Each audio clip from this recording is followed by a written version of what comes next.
Salam, hörmətli izləyicilər.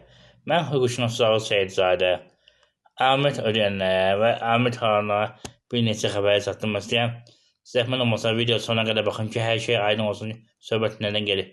Əks sağlıq yarımçıq vaxtsız Ahmet ödəyənlər məsələsini beləcə anlana bilməyəcək. Ona görə hər iki tərəf bilməsi üçün mütləq baxın. Və izləyicilərdən xahiş edirəm ki, videonu bəyənin, YouTube kanalına abunə olun ki, daha çox şəxsin bu barədə xəbər olsun. Video daha çox şəxsə gəlib çatsın. Bəyənin keçdiyim mövzuya. Birinci onu qeyd edin ki, əgər qarşı tərəfindən barışmışsınızsa, Ahmet ödəməsi dayanıbsa, mütləq qaydada bunu məhkəmə iclasından xəbərdar edin.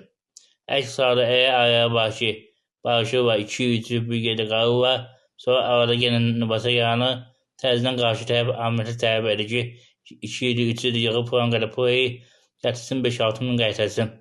O da problem yaradır. Digər məsələlərdə qeyd edən diqqətlə baxın, hörmətli izləyicilər. Yəni söhbət nədən gəlir? Diqqətlə baxın. Üzrü sayın, telefonda problem var, hissə çəkirəm. Bəzi vətəndaşlara bilir ki, uşağın 18 yaşına qədər Ahmet ödədiyi, ondan iş bitdi. Xeyr, əgər uşaq birinci qrupaya ödürsə, o halda da 18 yaşından sonra yenə ödənməlidir. Nəzərə alın. Eyni zamanda vətəndaşlar, hörmətli izləyicilər, birinci qrupaya verilən Ahmet Hava uşaq üçün ki, uşağa baxan Ahmet ödə mütləq qaydada ödəməlidir. Amma burada bir incəlik var. Həmin birinci qrup əldə qarşı tərəfdən Ahmet tələb edə bilər. Nəzərəm, qanunverici bunu deyir. Yeri gəlmiş ki, əvvəlin bağı məlumatı verin, digər məlumatlar keçirəm.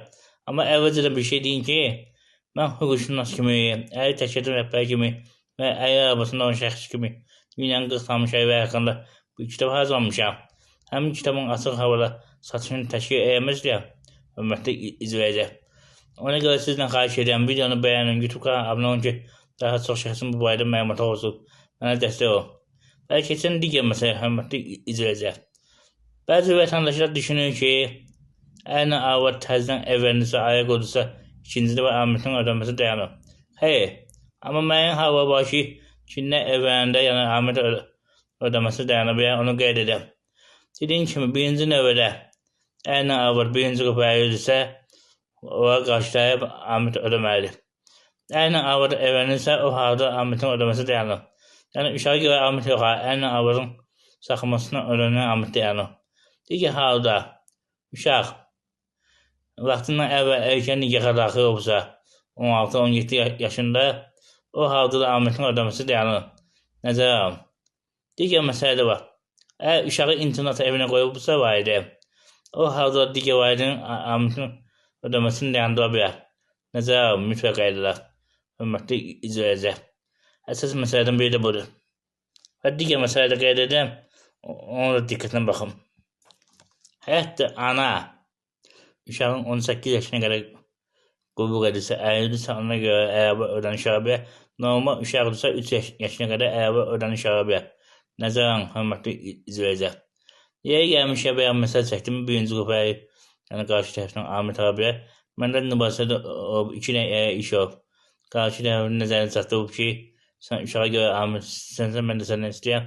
Əgər bir halda mediasiyada razılığa gəlib sakit bağlayıb, hər iki tərəf Ahmetdən imtina edib.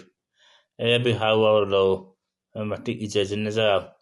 Digər məsələ ondan ibarətdir ki, yığılmış borcu uşağın 21 yaşına qədər ala bilərsiniz.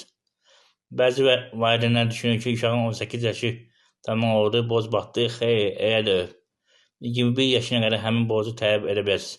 Ona görə ki, son Ahmetin ödəmə tarixi, hörmətli izləyicilər, uşağın 18 yaşına qədərdir və yığılmış borcunda tələb olunması 3 il ərzində olur. Nəzərə alın. Bir məsələ də budur. Hörmətli izləyicilər. Əsas məsələdən biri bu. Və digər məsələdə qeyd edən, ona da baxın. Bəzi valideynlər düşünür ki, mən Ahmet ödəmədim, mənim həbs edilər, Ahmet silindi. Xeyr, silinmir. Borcu ödəməlisiniz, hörmətli izləyicilər. Mütləq qaydada. O sadəcə sizin həbs olmanız, sizdə maraq yaratmaq üçün edir və yəni ki, belə bir cəza növüdür, cəza növünü istifadə edir. Amma sizi məsuliyyətdən azad eləmir. Nəzərə alın, hörmətli izləyicilər. Digər məsələni qeyd edin, Ahmetin bağı, hörmətli izləyicilər. Ancaq bir məlumatın nəzərdə çatdı. Yalnız mənim YouTube kanalına abunə olan şəxslər üçün telefona və yəni hüquq məsləhətinin verilməsi 10 manatdır.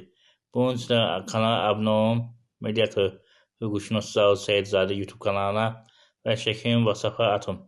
Hörmətli izləyicilər. Ondan sonra güzəştli hüquqi yardım ala bilərsiniz. Əks halda hüquqi məsləhətin verilməsi 25 manatdır. Amma abunə olan şəxslər üçün 10 manatdır. Hörmətli izləyicilər. Və beğenin keçən digər məsələ, ona da diqqətlə baxın.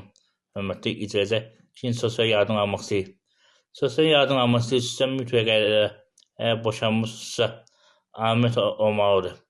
Və ya boşanmamışsa, nikah yoxdursa, uşağın doğum haqqında şəhadətnaməsində ata adı yazılıbsa, ya ata gəlir gətirməlidir evə, ya ata yoxdursa, mütləq amət təyin olmalıdır. Hətta boşanmadığı halda. Hörmətli izləyicilər. Amma burada bir incə məqam var. İncə məqam ondan ibarətdir ki, siz mediasiyada sazişə bağlayaraq amətin məbləğini özünüz təyin edə bilərsiniz. Buna nisbət cəhətlər nədir? İndi qeyd edin, ona diqqətlə baxın. Hörmətli izləyicilər. Amma mən qeyd edənə qədər zəhmət olmasa videonu bəyənin. YouTube kanalına abunə olun ki, daha çox şəxsin bu barədə xəbər olsun.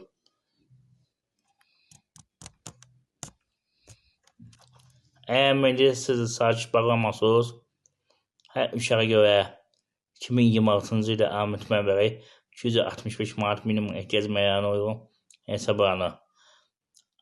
O halda da həmin sosial yardımdan həmin məbləğə çıxır hər uşağa görə.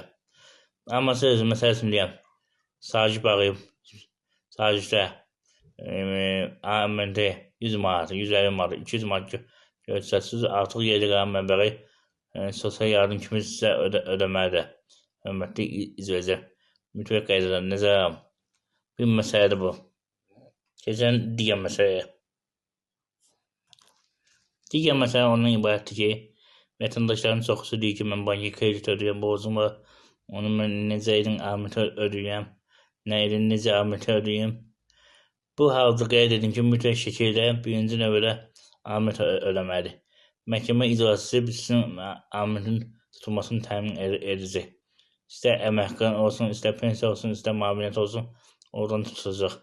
Amma amət belə digər borclardan bir yerdə əmək haqqının, pensiyanın və müavinətin 70%-dən yuxarı tutura bilməz. Amma kredit borcu olsa, başqa bir borc da olsa, amət olmasa o 50% qədər olur. Amma kredit olduğu halda, amət olduğu halda da gəlir çıxır 70% qədər. Ondan yuxarı tutura bilməz. Nəzərə alın, hörmətli izləyicilər.